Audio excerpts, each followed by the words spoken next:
السلام عليكم ورحمة الله وبركاته. الحمد لله الذي أنار الأرض بنور الإسلام فاستنارت بأنواره مشارق الأرض ومغاربها وعمها جمال الإسلام، والصلاة والسلام على أفضل المرسلين وعلى آله وصحبه وسلم. أما بعد، اللهم رب اشرح لي صدري ويسر لي أمري واحلل عقدة من لساني يفقه قولي، وما توفيقي إلا بالله عليه توكلت وإليه أنيب. قال الله تعالى في القرآن المجيد: أعوذ بالله من الشيطان الرجيم، بسم الله الرحمن الرحيم. اليوم أكملت لكم دينكم وأتممت عليكم نعمتي ورضيت لكم الإسلام دينا. قال النبي صلى الله عليه وسلم: قد أفلح من أسلم. ഏറെ ആദരണീയരായ അധ്യക്ഷൻ, വിധികർത്താക്കൾ, ബഹുമാനം നിറഞ്ഞ ഉസ്താദുമാർ, മറ്റു ശ്രോതാക്കളെ, 14 നൂറ്റാണ്ട് മുമ്പ് നിരക്ഷരരായ ഒരു ജനതയിലേക്ക് ഇസ്ലാം അവതീർണമാവുമ്പോൾ നായേതാ നായകനേതാ എന്ന് തിരിച്ചറിയാനാവാത്ത വിധം അധപതിച്ചു പോയിരുന്നു അവർ. വെറും നൈമിഷിക സുഖങ്ങൾക്ക് പിറകെ പാഞ്ഞിരുന്നവർ വനാന്തരങ്ങളിൽ വസിക്കുന്ന വന്യമൃഗങ്ങൾക്ക് സമാനമായിരുന്നു.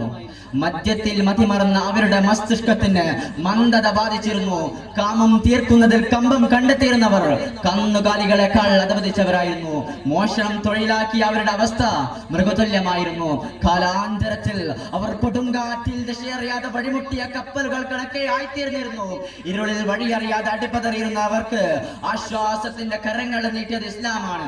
അന്ധതയിലും അധർമ്മത്തിലും മുങ്ങിത്താന്നുകൊണ്ടിരുന്ന ഒരു ജനതയെ ഇസ്ലാം അതിൽ നിന്ന് പുറത്തെടുത്ത് പുതുജീവന്റെ ചുടുശ്വാസം പകർന്നു നൽകിയത് ഇസ്ലാമാണ്. ഇസ്ലാം ലോകത്തിന് സമ്മാനിച്ച സംഭാവന വളരെ മഹത്തരമാണ്. അപരിഷ്കൃതരായ ഒരു ജനതയെ പരിവർത്തിപ്പിച്ചെടുക്കുകയായി ഇസ്ലാം ലോകത്ത് വലിയൊരു വിപ്ലവത്തിന് തിരികൊളുത്തുകയായിരുന്നു.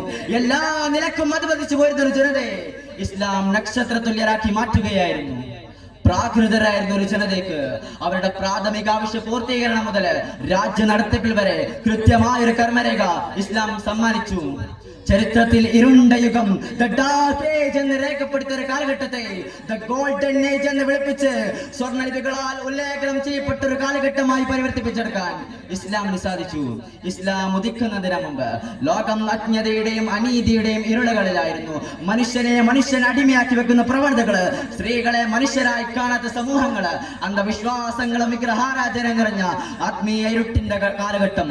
ലാ ഇലാഹ ഇല്ലല്ലാഹ് മുഹമ്മദുർ റസൂലുള്ളാഹ് എന്ന പ്രഖ്യാപനത്തിലൂടെ ഇസ്ലാം രചിച്ചത് വിശേഷതരമായ ഒരു വിപ്ലവത്തിന്റെ കഥയാണ്. മഹത്തായ സാമൂഹിക മാറ്റത്തിന്റെ കഥ. പതിതരായിരുന്ന ഒരു ജനതയെ അത് പുരോഗതിയുടെ പാരമ്യത്തിലേക്ക് ഉയർത്തി ഒട്ടകത്തിന്റെ മൂക്കുകയർ പിടിച്ച് മരുപ്പറമ്പിലൂടെ അനഞ്ഞു നടന്നിരുന്ന പ്രാകൃത സമൂഹത്തെ ലോകത്തിന്റെ നേതാക്കളും ജേതാക്കളുമാക്കി മദ്യപാനത്താൽ മബോന്മത്തരായി മദിരാക്ഷികളുടെ മടിത്തട്ടിൽ തലചായ്ച്ച് അലസരും സുഖലോലപരുമായി കഴിഞ്ഞിരുന്ന ജനവിഭാഗത്തെ പേടിപ്പെടുത്തുന്ന പരുപരുത്ത പരീക്ഷണങ്ങൾ തരണം ചെയ്യാൻ പ്രാപ്തരാക്കി. നയനങ്ങൾ വന്ന് പതിക്കുന്ന എല്ലാത്തിനും മുമ്പിൽ നമ്രശിരസ്കരായി നിന്നിരുന്ന അപരിഷ്കൃതരെ അന്നത്തെ ഏറ്റവും പ്രബലരായ സാമ്രാജ്യ ശക്തികളുടെ മുമ്പിൽ പോലും മുട്ടുമടക്കാത്തവരാക്കി മാറ്റി. കുടുംബ കലഹങ്ങളുടെയും ഗോത്ര മത്സര്യങ്ങളുടെയും ഇരുളടഞ്ഞ ഇടനാകുകളിൽ ക്രൂരരും കൊലയാളികളുമായി കഴിഞ്ഞിരുന്ന ജനവിഭാഗത്തെ മാനവ സാഹോദര്യത്തിന്റെ മഹിത മേഖലകളിലേക്ക് കൈപ്പിടിച്ചുയർത്തി ക്ഷണഭംഗുരങ്ങളായ ജീവിത സുഖങ്ങളുടെ പിന്നാലെ പാഞ്ഞു നടന്നിരുന്നവരെ അനശ്വരമായ പരലോക നേട്ടങ്ങളിൽ പ്രതീക്ഷകൾ അർപ്പിക്കുന്നവരായി പരിവർത്തിപ്പിച്ചു. ഇത്തരത്തിൽ ഇസ്ലാമികാദർശം ലോകം ഇതേവരെ ദർശിച്ചിട്ടുള്ള മഹത്തായ വിപ്ലവത്തിന് നാന്ദി കുറിച്ചു. ഇസ്ലാം അന്നുണ്ടായിരുന്ന സാമൂഹിക ഘടനയെ അടിമുടി മാറ്റിമറിച്ചു. സ്ത്രീകൾക്ക് യാതൊരുവിധ അവകാശങ്ങളും ഇല്ലാതെ കണ്ടിരുന്ന ഒരു കാലത്ത് ഇസ്ലാം അവർക്ക് അവകാശങ്ങൾ നൽകി ആദരിച്ചു. അഗതികൾക്കും അനാഥർക്കും അവകാശം വാങ്ങിക്കൊടുക്കാൻ ഇസ്ലാം പല പദ്ധതികളും ആവിഷ്കരിച്ചു. കറുകറുത്ത ബിലാലിനെയും വെളുവെളുത്ത സൽമാനിനെയും ഒരേ സ്വപ്പിൽ അണിനിരത്തുക വഴി വർഗ വെട്ടിപ്പ് അവസാനിപ്പിച്ച് മനുഷ്യരാശി ഐക്യത്തിലാക്കി. അധികാരി വർഗത്തിന്റെ അരികെ പറ്റി കഴിയാൻ ആഗ്രഹിച്ച് നീതിഭംഗത്തോട് നിസ്സംഗത പുലർത്തി തെറ്റുകളുടെ നേരെ നിശബ്ദത പാലിച്ച് വരേണ്യ വിഭാഗത്തിന്റെ വിരലക്കങ്ങൾക്കൊത്ത് ചായുകയും ചെറിയുകയും തലകുനിക്കാൻ കൽപ്പിക്കുമ്പോൾ മുട്ടുമടക്കുകയും മുട്ടുമടക്കാൻ കൽപ്പിക്കുമ്പോൾ ഇഴയുകയും ചെയ്യുക എന്നതല്ല ഇസ്ലാം മനുഷ്യനെ പഠിപ്പിച്ചത്. മറിച്ച് മനുഷ്യന്റെ മേലുള്ള മേധാവിത്വവും യജമാനത്വവും കൃത്യമധിപത്യവും അവസാനിപ്പിക്കലാണ്. അള്ളാഹുവിന്റെ അടിമകളുടെ അടിമത്തത്തിൽ നിന്ന് മാനവതയെ മോചിപ്പിക്കലാണ്.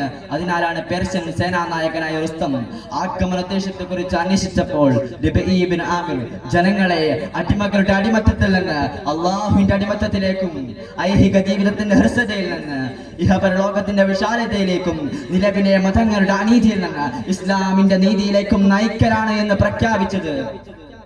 ഇസ്ലാം ഭരണത്തെയും നീതിയെയും പുനർനിർമ്മിച്ചു. ഭരണീയരെ ആക്രമിക്കുകയും അടിച്ചമർത്തുകയും ചെയ്യുന്നവരല്ല യഥാർത്ഥ ഭരണാധികാരി, മറിച്ച് ജനനായകൻ എന്നുള്ളത് ജനസേവകൻ എന്നാണ് ഇസ്ലാം ലോകത്തോട് വിളിച്ചു പറഞ്ഞത്.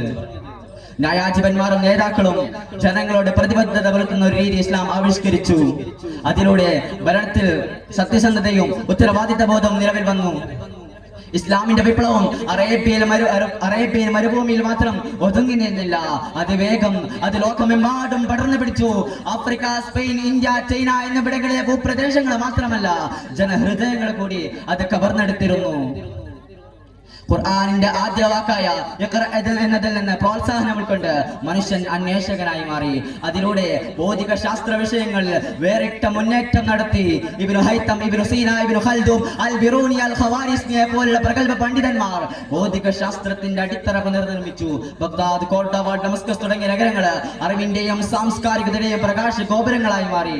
അൽ യൗമ അക്മൽതു ലക്കും ദീനക്കും വഅത്മംതു അലൈക്കും നിഅമതി വറദീതു ലക്കും അൽ ഇസ്ലാമ ദീന. അള്ളാഹുവിന്റെ അനുഗ്രഹീതമായ ദീനുൽ ഇസ്ലാം നമുക്ക് തൃപ്തിപ്പെട്ട് നൽകുന്നതിലൂടെ അള്ളാഹു ഈ മാനവ ചരിത്രത്തിൽ ഒരു നവോത്ഥാനത്തിന് കളമൊരുക്കുകയായിരുന്നു. സഹോദരങ്ങളെ, ഇസ്ലാം കൊണ്ടുവന്ന വഴി നാശത്തിന്റെ വഴിയല്ല, മറിച്ചത് നിർമ്മാണത്തിന്റെ വഴിയാണ്. മനുഷ്യ മനസ്സുകളെയും ഹൃദയങ്ങളെയും സാമൂഹിക ഘടനയെയും പുനർനിർമ്മിച്ച മഹാനവോത്ഥാനം തന്നെയായിരുന്നു. ഇന്നും ആ മനുഷ്യ സൗഹൃദപരമായ മൂല്യങ്ങൾ നാം നമ്മുടെ ജീവിതത്തിലും പുനരാവിഷ്കരിക്കേണ്ടത് അത്യാവശ്യമാണ്. നന്മയിലും നീതിയിലും കരുണയിലും ആധാരമാക്കിയ ജീവിതം മാത്രമേ ലോകത്തിന് സമാധാനം നൽകുകയുള്ളൂ. അതിലൂടെ മാത്രമേ നമുക്ക് വിജയിക്കാൻ സാധിക്കുകയുള്ളൂ. അതുകൊണ്ടാണ് റസൂലുള്ളാഹി സ്വല്ലല്ലാഹു അലൈഹി വസല്ലം പറഞ്ഞത്, ഖദ് അഫ്ലഹ മൻ അസ്ലമ. അല്ലാഹു നമ്മെ അവന്റെ ദൂതൻ കാണിച്ചു തന്ന മാർഗത്തിലൂടെ സഞ്ചരിക്കുന്ന സത്യവിശ്വാസികളുടെ കൂട്ടത്തിൽ ഉൾപ്പെടുത്തട്ടെ എന്ന് പ്രാർത്ഥിച്ചുകൊണ്ട് ഞാൻ അവസാനിപ്പിക്കുന്നു. വആഖിറു ദഅവാതി അൽഹംദുലില്ലാഹി റബ്ബിൽ ആലമീൻ. അസ്സലാമു അലൈക്കും വറഹ്മത്തുള്ളാഹി വബറകാതുഹു. ശുക്രൻ ജസീല. ഇനി ഏതാനും